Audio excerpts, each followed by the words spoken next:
శ్రీవారి దర్శనానికి వచ్చే భక్తుల సౌకర్యార్థం ఉచిత బస్సుల సౌకర్యాన్ని కల్పించాలని టీటీడీ ప్రణాళికలు రూపొందించింది. ఈ నేపథ్యంలోనే తిరుమలలో ఎలక్ట్రిక్ ఉచిత బస్సులను ప్రారంభించారు టీటీడీ అదనపు ఈవో వెంకయ్య చౌదరి. ఇప్పటికే టీటీడీ 12 ఉచిత బస్సులను నడుపుతోందని, అదనంగా మరో 20 ఆర్టీసీ తరపున ఉచిత బస్సులను అందుబాటులోకి తీసుకొచ్చామన్నారు.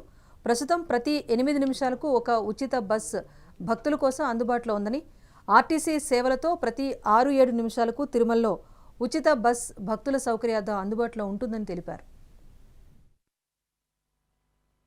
చాలా ఫాస్ట్ గా ఏపీఎస్ఆర్టీసీ వాళ్ళు అప్రూవల్ చేసి ఈరోజు ప్రారంభించడం జరిగింది. దీనివలన మనకి తిరుమల లోపల ఇంటర్నల్ గా దాదాపు 80 ట్రిప్పులు రెగ్యులర్ గా అడిషనల్ గా యాడ్ అవుతాయి. ఇప్పుడు మన తిరుమల బస్సులు, మన టీటీడీ బస్సుల్ని దాదాపు 12 బస్సుల్ని ఎవ్రీడే దాదాపు 300 ట్రిప్పులు తిప్పుతూ ఉంటాము. అంటే దాదాపు 8 నిమిషాలకు ఒకసారి మన బస్సులు తిరుగుతూ ఉంటాయి తిరుమలలో బస్సులు మీ అందరికీ తెలుసు, ఫ్రీ ఆఫ్ కాస్ట్. మనం ఏమీ ఛార్జ్ చేయకుండా భక్తుల ప్రయోజనాల కోసం ఉచితంగా రన్ చేస్తాం.